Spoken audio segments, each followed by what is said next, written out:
নমস্কার বন্ধুরা, Shipra kitchen with village ফুডে আপনাদের সবাইকে অনেক অনেক স্বাগত জানাই। আজকে আমি আপনাদেরকে একটা নতুন রেসিপি করে দেখাবো, কাঁচা আমের টক ঝাল মিষ্টি আচার। খুব কম সময়ে ও রোদে দেওয়ার ঝামেলা ছাড়াই খুব সহজ পদ্ধতিতে আপনাদেরকে এই আচারটা করে আমি দেখাবো। প্রথম থেকে শেষ পর্যন্ত প্লিজ সবাই দেখবেন। যদি কেউ ইউটিউব থেকে দেখে থাকেন আমার চ্যানেলটিকে সাবস্ক্রাইব করবেন এবং ফেসবুক থেকে দেখে থাকলে চ্যানেলটিকে ফলো করে পাশে থাকবেন।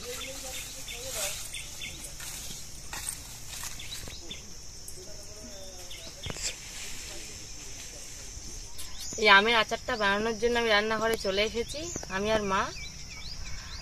এবার তো আমি আমটা কেটে নেব, মা উনুনটা জ্বালিয়ে নিক।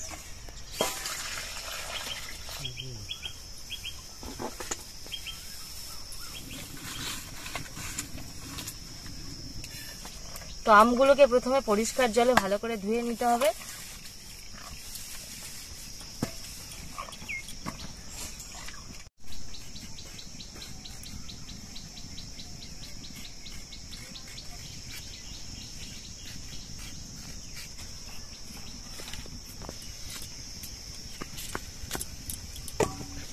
তো আমার এই আচারটা বানানোর জন্য আমি হালকা পাকা পাকা আম নিয়েছি। তো আপনারা চাইলে কাঁচা আমেরও এই আচারটা করতে পারেন।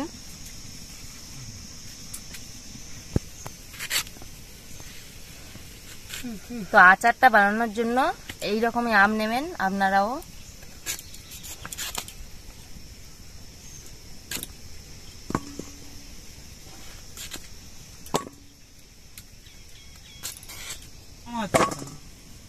তো এই আচারটা বানানোর জন্য আমি কিছু মশলা নিয়ে নিয়েছি, একটা মশলা তৈরি করবো বলে।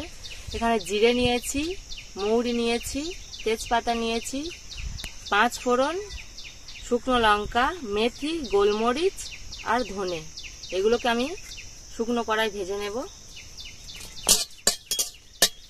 লঙ্কাটাই হালকা ভাজা ভাজা করে নিয়েছি, এবারে সব মশলাগুলো দিয়ে দেব।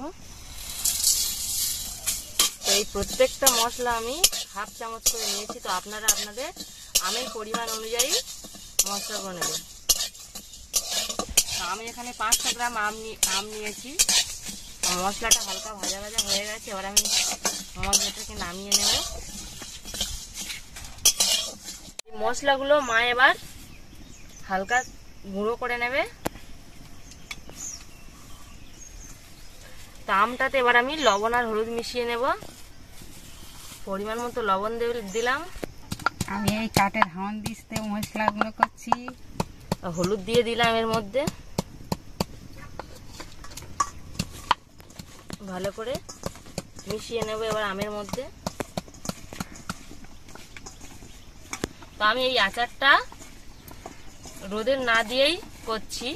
তো আপনাদের হাতে যদি সময় বেশি থাকে তো আপনারা 2 থেকে 3 ঘন্টা রোদ্দুরে দেওয়ার পরে এই আচারটা বানাবেন। আচারটা বানানোর জন্য কড়াইতে আমি তেল দিলাম, সরষের তেল। এই আচারটা বানানোর জন্য একটু তেলের পরিমাণটা বেশি দিতে হবে। এই তেজপাতা দিলাম তেলের মধ্যে 2টো। তো এই আমগুলো আমি এবার এই তেলের মধ্যে দিয়ে দিলাম।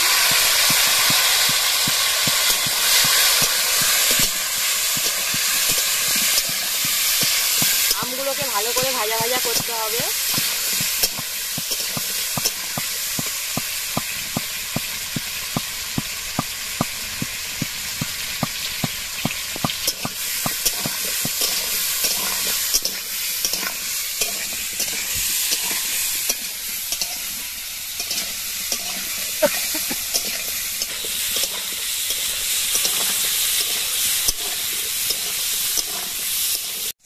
মশলা হয়ে গেছে?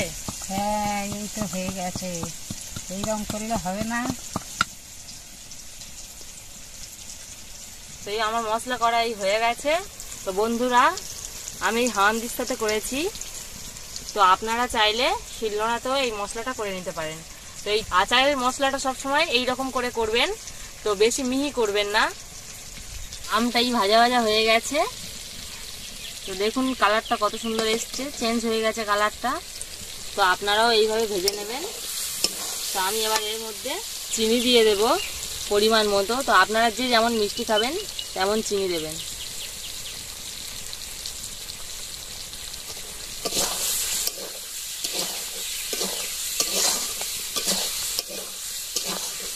এর মধ্যে আমি দিলাম কাশ্মীরি লঙ্কার গুঁড়ো, কালারটা ভালো হওয়ার জন্য। তো দেখুন কত সুন্দর একটা কালার এসছে।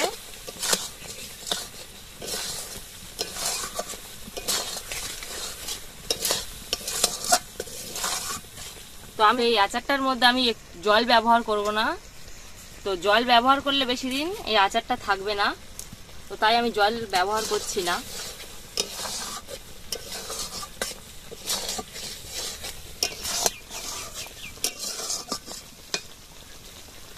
তখন আমের মধ্যে আমি লবণ আর হলুদ মিশিয়ে নিয়েছিলাম, তো তাই আমি এবার পরিমাণ একটু কম করে লবণ দিলাম।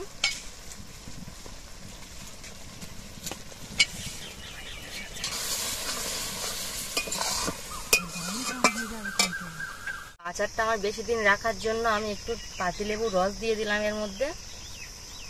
মশলাটা আমি তৈরি করেছিলাম সেই মশলাটা আমি একটু দিয়ে দিলাম।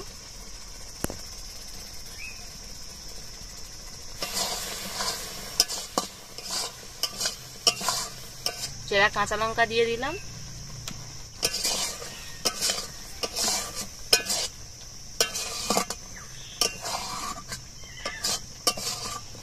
আমার আচার হয়ে গেছে, এবার আমি নামিয়ে নেব।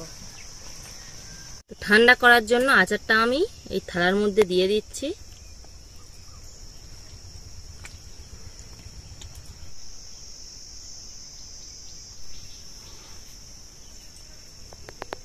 তো আচারটা ঠান্ডা করার পর আমি এই কাঁচের বয়ামের মধ্যে তুলে নিয়েছি। তো আপনারা অবশ্যই করে কাঁচের জারের মধ্যে রাখবেন, অন্য কোনো জায়গায় রাখলে তাড়াতাড়ি আচারটা নষ্ট হয়ে যাবে। তো আমার এই আচার তৈরিটি যদি আপনাদের ভালো লেগে থাকে তো আপনারা প্লিজ একবার বাড়িতে তৈরি করে দেখবেন, আশা করি খুব সুন্দর খেতে লাগবে। আর যদি আমার এই ভিডিওটি আপনাদের ভালো লেগে থাকে তো আমার চ্যানেলটিকে সাবস্ক্রাইব করে পাশে থাকবেন।